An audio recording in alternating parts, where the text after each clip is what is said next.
Welcome back. After a long break, we are back online with our Gemara Shabbos shiur, starting a new parak. The new parak is parak Mefanin. This is a new parak we're going to start today and be learning for the next few days. The topic of the parak is there are a few topics in the parak. It's going to discuss Muktzeh. We're going to discuss today and probably tomorrow the topic of tircha, of working too hard on Shabbos, even if no melacha is involved. So all this and more is in this parak today. This shiur is for the Ilu Neshama of my father, Menachem ben Akiva. So let's go. Mefanin. Mefanin אפילו 4 ו-5 קופוס של תבן ושל תבואה מפני האורחים ומפני ביטול בית המדרש. אבל לא עשה אויצו. What does it mean? Mefanin, one is allowed to clear away, clear out and evacuate 4 or 5 boxes full of teven or tvuah, which is animal food. In other words, we're talking here about a person who has a barn, he has a granary, he has a place where he keeps the stack of hay for the animals to eat. Right now, the person is mipnei orchim, mipnei bitul besamedrash, in order to host people. People are coming on Shabbos, or there is a shiur that's supposed to be taking place, and the only place where this can happen is in that the place where he keeps the food storage, the animal food storage. So he is allowed to clear up to 4 or 5 boxes of animal food. We're going to discuss in the Gemara why it's 4 and 5, etc. Avaloi ha'sa'oitzo. Lo ha'sa'oitzo, according to one explanation, means you're not supposed to clear out the entire oitzar. You can't clear out and just sweep away, take away all the food. You have to leave some behind. That will be explained in the Gemara today. Be'ezras Hashem. Mefanin truma tehoiro. The Mishnah now will explain to us what kind of food, of animal food, can be physically taken away from the otzar. Only food that is halachically edible. Not every food, obviously, one can eat or feed his animal. And now we're going to have a list of foods that are non-muktzeh, that are muchan, and can be taken on Shabbos. What are these foods? We find in Truma Tehoiro. Truma Tehoiro, a person, even if he's Israel and he has Truma that is obviously designated to go to a Kohen, and he can bring it and give it to the Kohen may eat it. Truma Tehoiro, and if we're talking about animal food, which we do, so Truma Tehoiro of animal food also requires Meiser, certain types of animal foods that are whatever closer to human foods. Those animals, the animal food, Truma Tehoiro applies to them. And if you have Truma Tehoiro in your house that can be eaten by Kohen's animal, you can take it away by a dime. Why is it Truma Tehoiro, not Truma Tmeah? Well, Truma Tmeah normally can be eaten by the Kohen's animal. However, it does say that Truma Tmeah on Shabbos you can't feed your animal Truma Tmeah on Shabbos. Why? Because feeding the animal Truma Tmeah is considered like getting rid of it, consuming it, and just getting rid of it, and that is like burning the Truma Tmeah. Truma Tmeah, like Kodshim, cannot be burnt on Shabbos, and that's another topic. But Truma Tehoiro can be given to the Kohen, and therefore it's not Muktzeh. V'dmai. Dmai is something normally not halachically mutter, not consumable halachically. The dmai is the food bought from an Amaoretz. Amaretzim, they would sometimes take from Muslim Maestros, but not always, especially Meister, they would not be so careful. And Chachami made the gzera that Dmai should not be consumed by human beings or animals. If so, that begs the question, why is Dmai something that's mentioned as halachically okay, as non-muktzeh? The answer is, Dmai is different because Dmai can be consumed by anim. When Chachamim made the gzera on Dmai, they did not make the gzera regarding anim. A person may feed anim, or if he himself is an ani, may eat the Dmai. But what about a person who's Baruch Hashem not poor, not an ani? Why is Dmai not muktzeh for him? Gemara says that any person can very, very easily become poor even by his own choice. If a person is mafkir, his all his assets, all his nechosim, he can become an ani. The richest guy in the world, Elon Musk, can become poor if he's mafkir all his nechosim. So now that dmai can potentially be eaten by anybody because potentially one can become an ani. So it's not completely muktzeh from his das, and therefore that dmai is still non-muktzeh and edible. The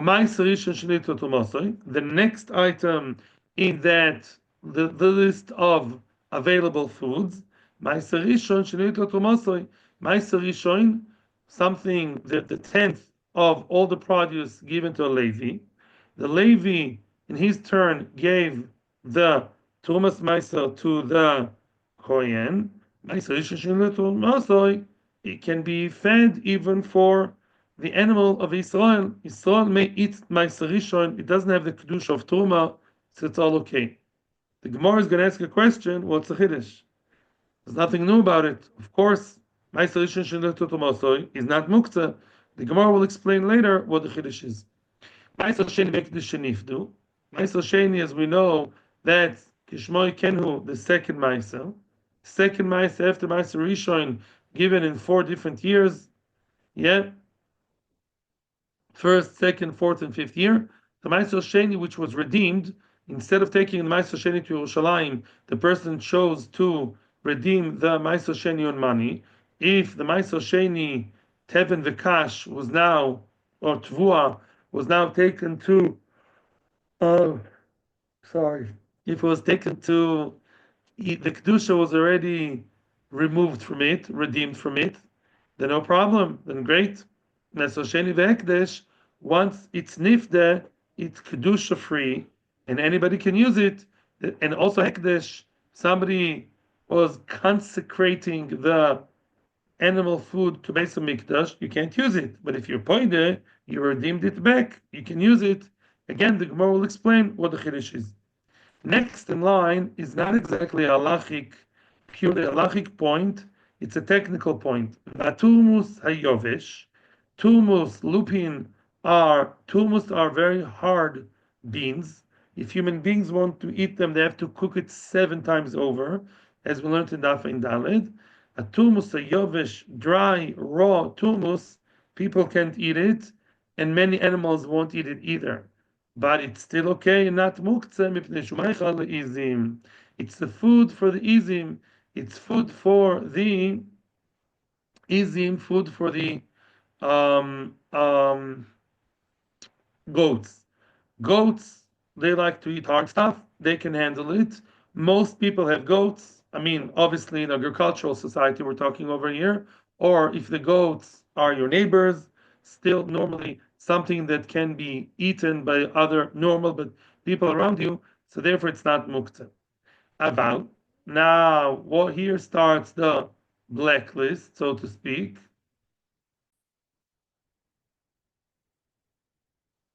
So, what kind of things are muktzeh? Avelo is a tevel. Tevel is muktzeh. Obviously, tevel means no trumas or maasas were taken. Avelo is ma'aser rishon shelo nitla trumosoi. Ma'aser rishon given to a Levi. It's now in the Levi's house, but the Levi did not yet give his part, his tenth of the tenth to the Kohen. Avelo is ma'aser sheni v'ekdesh shelo nifdu. Ma'aser ekdesh or ma'aser sheni or ekdesh, which have the kedusha with their eating in Yerushalayim, or Hekdesh belongs to Hekdesh, if they're not yet redeemed, the Kedusha is there, you can't feed your animal. V'lo is saluf, v'lo is chardal. Luf and chardal, luf is a kind of bulbous, it's a bulb, it's a root that is not eaten by most animals. V'lo is chardal. The chardal are those. Chardal is mustard. We're talking mustard seeds. Mustard seeds, when they're not processed, then when they're raw, nobody can eat them. It's not normally eaten by normal animals, and therefore, since animals don't normally eat them, they're still considered as muktzeh. What's the chiddush? Oh, you see, not only it's a chiddush, it's an argument. It's a point of an argument. And what is that? Rabbi Shimon ben Gamliel matir beluf mipnei shumachal orvin.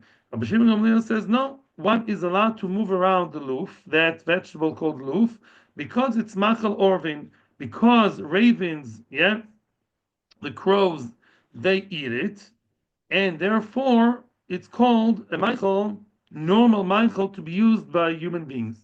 So what's the issue? What's the argument? Says Rashi, Orvin are not owned by most people. Orvin, that interesting black bird, was in the past considered to be a status symbol only kept by the rich people.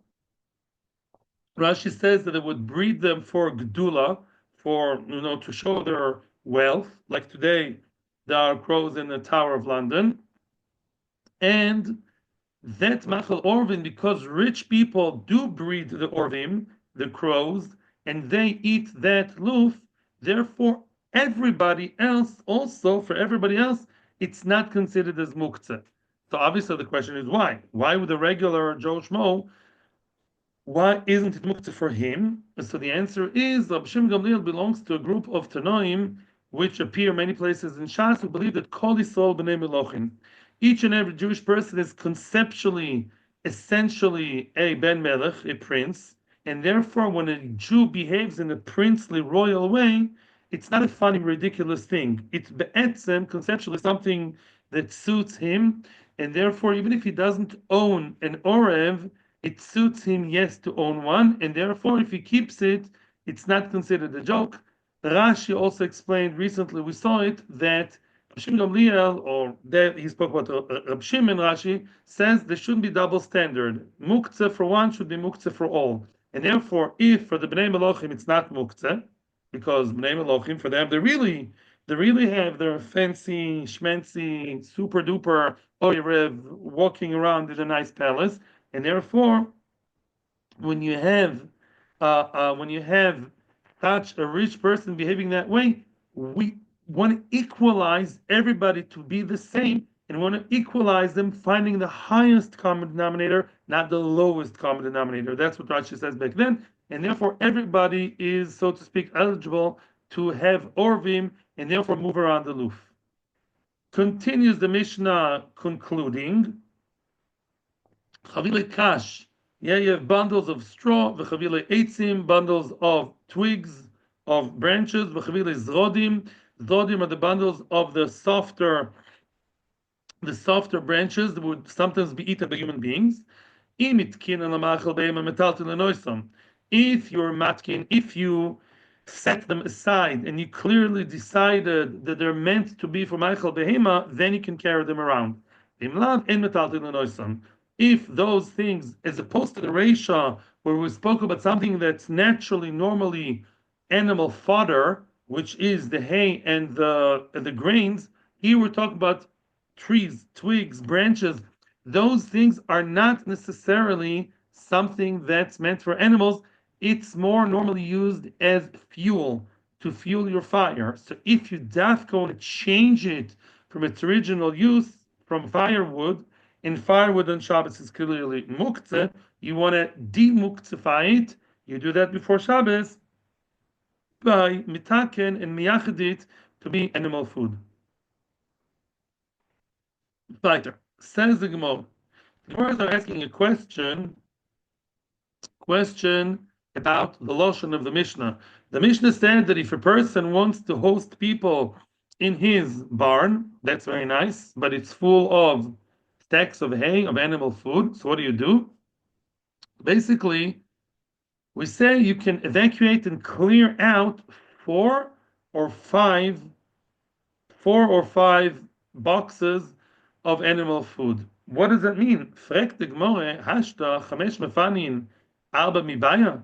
If you're allowed to clear out five, then clearly four.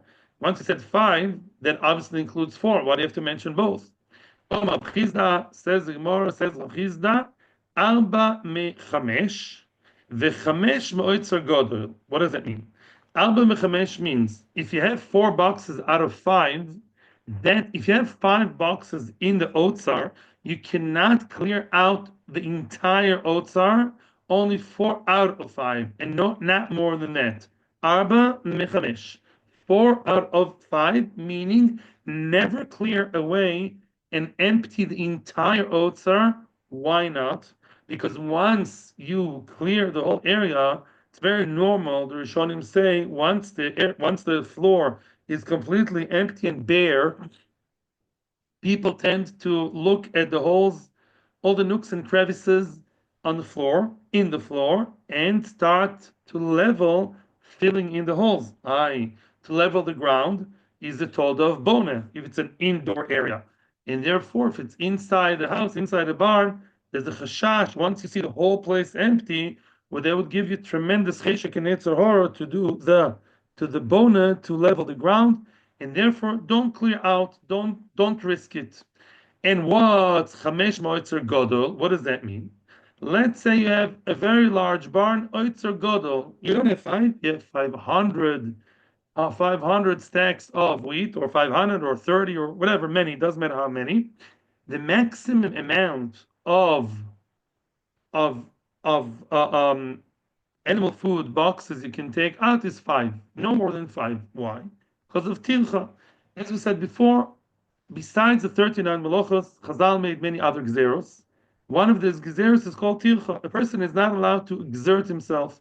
A person should not work too hard for no specific need on Shabbos. So even though you have guests on Shabbos, you want to host a shiur, that's very nice, it's amazing, but still you can't clear away more than 5 out of however many, because more than 5 boxes, big boxes of teven, is considered to be a tircha, it's considered to be hard work, which on Shabbos you should not get involved with. That is what we say here, that's tircha, and that's the answer of Rav Chisda. Now, Rav Chisda adds one more point. Umay avalo oitzo. What does it mean when the Mishnah says, don't clear away the oitzar? So we wanted to say, it means don't empty the oitzar completely. But we said that already. When we said 4 out of 5 means never clear away the whole thing. So why saying the same thing again? Answers the Gemara, there's a third halacha here. Shelo yaschil boitzo tchila. Umani Rabbi Yudahi Deisle Muktzeh. Very good. Which means, when we said don't clear the oitzer, we mean to say oitzo, by definition, means where you store the storage room where the animal food, is being stored for later use. If you want to use something for later, not for immediate use, according to Rabbi Yehuda, that's muktzeh. Rabbi Yehuda believes that muktzeh is not only muktzeh as we know it. Muktzeh also means when you have food, let's say, which is stored for later use. You want to use it in a year's time, in a week's time, not now. You can't change your mind in the middle of Shabbos and have that becoming usable in the middle of Shabbos. According to Rabbi Yehuda, that's muktzeh. And therefore, says Rabbi Yehuda, an otzar, storage room, should stay storage room. You can't, what about the guests? Sorry, guests, I don't know what they'll do, but you can't clear away the otzar because it's meant for later use. It's not a place where the animals are eating from right now. So really, according to Rav Chisda, we have 3 different halachas in our Mishnah. Halacha number 1 is don't clear away the entire oitzer, lest you come to sweep and level the floor and improve the floor being pone. The second halacha is 5 out of however many, don't be toreach, don't work too hard to clear away the area, hard work is awesome. And the third halacha is muktzeh. Muktzeh in its strictest form, like Rabbi Yehuda. As Rabbi Yehuda says, muktzeh is not allowed, even if it's something normally usable. If you meant to use it for later, for the animal's food of next week, let's say, don't use it now on Shabbos. That was Rav Chisda. Ushmuel Omar. Shmuel is going to read the Mishnah in a very different way to Rav Chisda, and some of the halachos will also come out differently according to Shmuel. Shmuel Amar, Alba v'chamesh kedamu inchi. Yeah, but the Mishnah said 4, 5. It's like when you meet a friend, your friend asks you, how many tissues do you want? 4, 5, whatever. So the Mishnah really is telling us 4, 5, meaning give me 4. I may need 5 later. Give me 4, maybe 5. I may need 4 now. I may need 5 later. I'm not sure. And that's the message of the Mishnah. The ibai afilu tuva nami mefanin, which means when you tell the owner of the barn in the Mishnah 4 or 5, we automatically are telling him that he may also be able to clear away 6 or 7 or 8. There's no clear limitations. That's coming to tell me afilu tuvanami, meaning that there is no concern of tircha. You may move almost as many as you want. You can move 4 or 5, depends on the amount of guests. Don't stop bitorech and move extra boxes for no reason. Tircha is not allowed on Shabbos in general, but over here, when you have guests, you can clear 5, 6, 7, depends. However many guests need to sit. That's therefore tircha is not such an issue here. Now, so therefore, what does it mean not to start with the oitzo? What does it mean?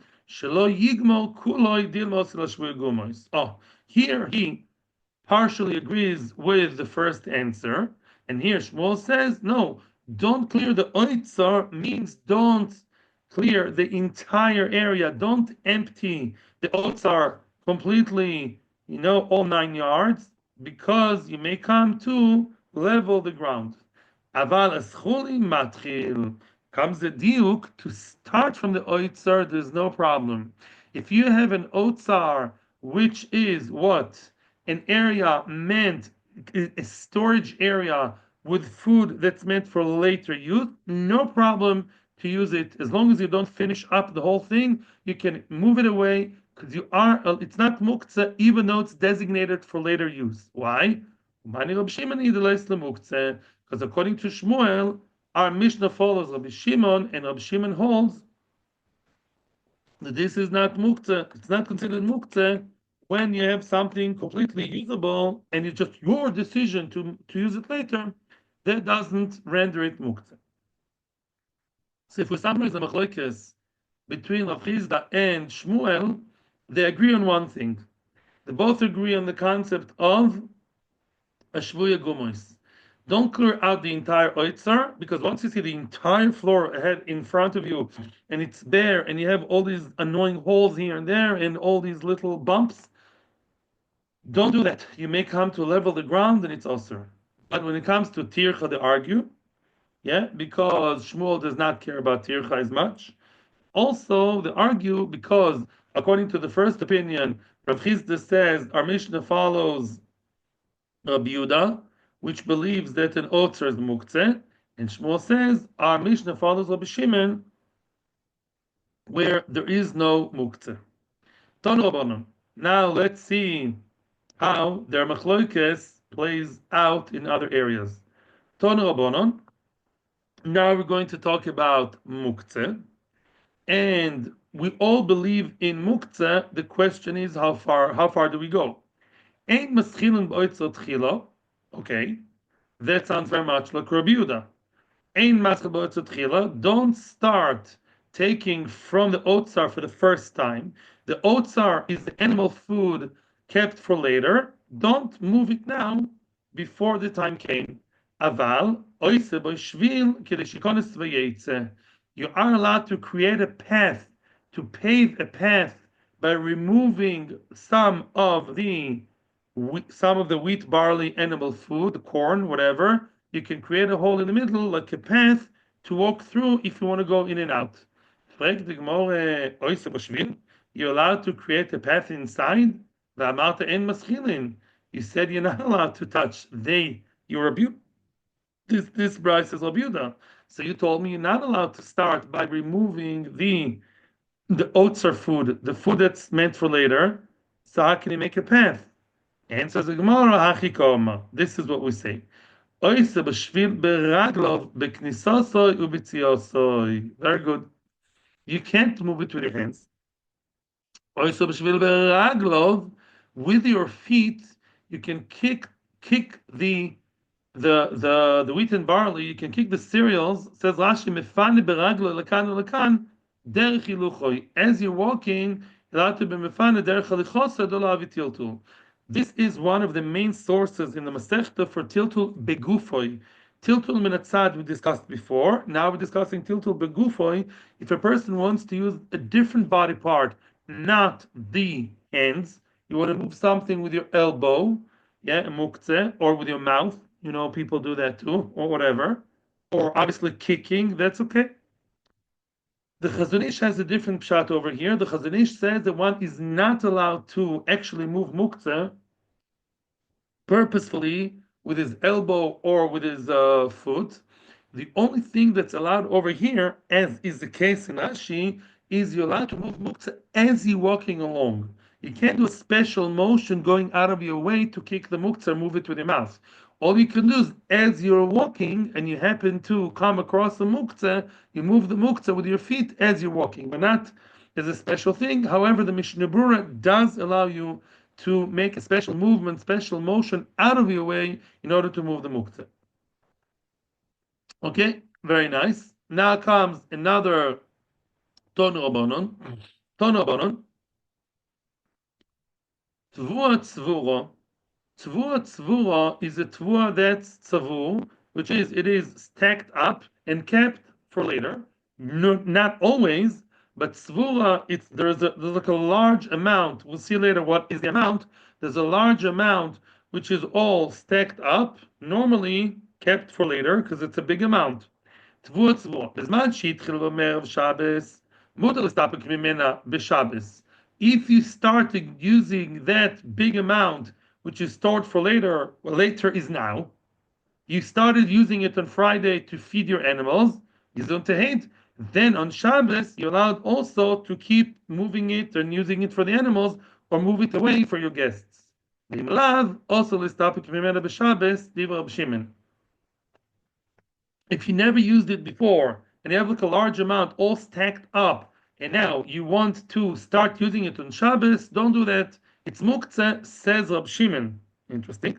Rab Acha matir. Rab Acha allows you. Rab Acha says no. Just because you decided not to use it now doesn't mean anything. You can use it now. Yeah, no problem. It's not called muktzeh just because you decided to use it later. How can you say that? Klap Elaya. It should be the other way around. Because as we know, Rabbi Shimon was, is, and will be the one who says that when it comes to muktzeh, we don't care about keeping it for later. It should be the other way around. Says the Gemara, true. Ela ema. Therefore, you should change the brisa and switch around the opinions. Divrei Rabbi Acha. The one who did not allow it was of Acha. Of Acha must be a follower of Yehuda. Rabbi Shimon matir. Rabbi Shimon allows you. Rabbi Shimon says no problem, as long as it's nice animal food. Even though you meant to store it, stacking it up for later, no problem. You can use it now on Shabbos. Tana comes a brisa with an important technical detail. According to the ones who don't believe that you, let's say Rabbi Yehuda and Rav Acha, who believe that you cannot use the tvua which is stored, which is stacked up, what's called that big amount which is assumed to be stored for later? That is letech. Letech are 15 saw. 15 saw is a nice amount. Yeah, each saw is a good few kilos. So times 15, that's a large amount. And then it's considered to be something kept for later. I'll give you an example. You know, usually in your fridge, you keep things for immediate use for today, tomorrow, 3-4 days. Mashenkin in the larder, you know, in the upper cupboards, yeah, in the pantry, you keep things for later, like the tin cans. So that's the same idea. The tvua tzvula is something kept for later, and the amount shows you that this is called storage, and that's 15 amos. 15 soim. Iboilahu. Here comes a new question. According to Rav Chisda, you're not supposed to work too hard, and you're not supposed to take more than 5 kupos, 5 boxes full of animal food or full of anything. You can't move more than 5 boxes in honor of your guests. There's a limit.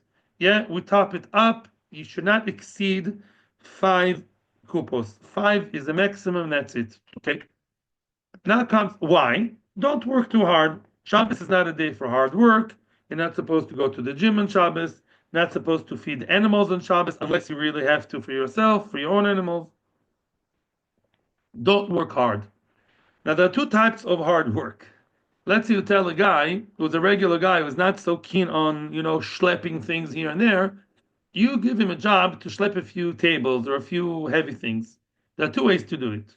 One way is to load on himself as much as possible, work really hard, but do it one or two times. More weight, but less time, less journeys back and forth. Or he could divide it to smaller amounts and go back and forth each time, many times, each time taking less weight. That's exactly is the question over here. Ibailahu comes a question. Hani alba v'chamesh kupos deka omar. Those 4 or 5 boxes we speak about as a maximum amount as the top. Do we say be'alba v'chamesh kupos in? Is it only 4 or 5 boxes tfei loy? More than that, you're not allowed to take. Not tfei, not more. Okay. Alma, that is to say, lemiuti bilucho odif. Baruch Hashem. Less walking. It's better to walk less. Halachically, just keep those 5 boxes, and even if you feel like dividing it to smaller amounts that are easier to carry, but would mean hilucha more hiluch, don't do that. That's one way. It's better to work more, harder, but less times. Or dilma, or maybe lemiuti masui odif, or maybe it's better, or the Mefoshim say as good, as better, so to speak, to lemiuti, to minimize the carrying, minimize the weight by doing what? You can divide those 5 mega boxes to 10 or 15 smaller boxes and walk back and forth many times. Maybe that's better, or it's obviously not better than the 5 of the Mishnah, because the Mishnah says 5, but maybe divided to smaller amounts would be considered something desirable and good, because for you, maybe it works better to actually carry less weight, but more times. Depends what kind of lazy guy you are. Toshma. So now let's see what the Brisa says. Look, there are apparently 2 Brisas, and they deal with that very same question. The Tani, it says, Tani Chada, Mefanin afilu 4 ו-5 kupois, של כדי שמן ושל כדי יין. You're allowed to clear, evacuate, take away 4 or 5 boxes. Now we're not talking about animal food. We're talking about jugs of oil and wine. Let's assume 4 or 5 kupois have some kodim, some each one of the, let's say, cardboard boxes have a few bottles of shemen and yain. So only 4 or 5. That's it. The Tanya Idach and the other Brisa says no. You're allowed to carry more. You can carry even 10 or 15 boxes of those. What's the understanding? Where did it come with 10 and 15 all of a sudden? I thought the maximum is 5. My love must be the machlokas of the Brisas is as follows. The Mansovar, the first opinion, believes me to be l'chodif. The one that limits you to 5, and that's it. No more games, no more divisions, just 5. You should walk less. Work harder now, but work less times. Travel less times.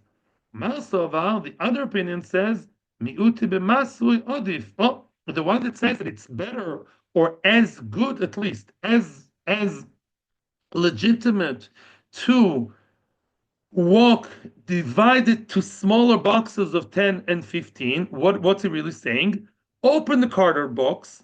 Each one has, let's say, in it 10 or 15. So now move it to smaller boxes and take, instead of 5 big boxes, divide it to smaller boxes, each one carrying less weight, and walk many, many times, 10, 15 times. Oh, so seems to be that's a machlekes. Very nice.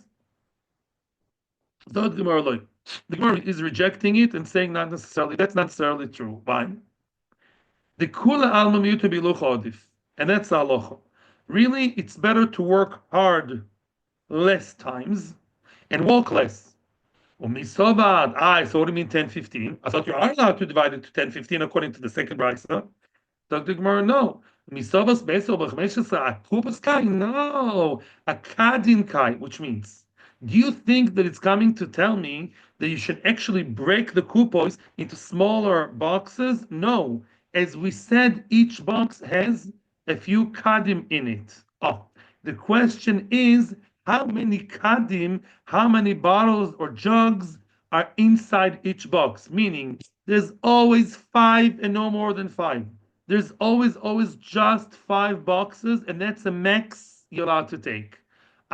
Where did you come up with 10 or 15? Very, very easy math. Veloy kasha, it's not difficult. Had mishtakli chad chad bekupa.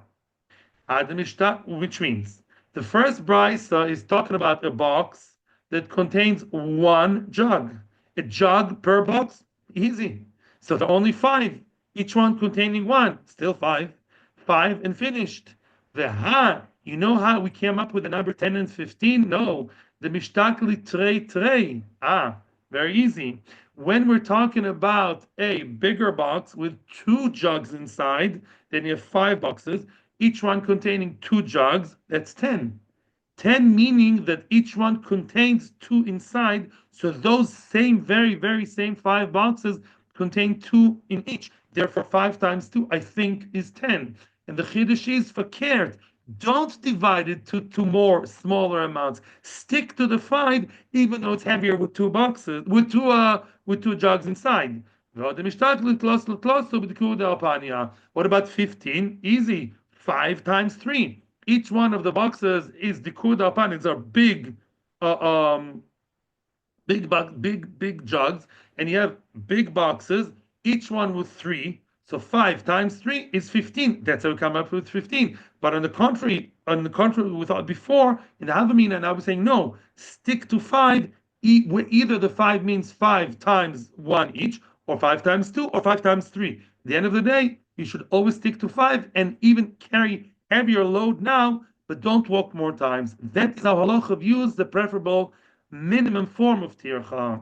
Thank you very, very much. This shiur was Leilu Nishmas, my father, Menachem ben Akiva, the Hatzlochas Kol Klal Yisrael, the hostages, and everybody else. And may we see the Sheikh very soon. See you tomorrow, Torah anytime, and in my YouTube channel. Thank you so much. Hatzlocha Ubracha. May we see a very, very gesund winter and Hatzlacha to all. Thank you for being with us today.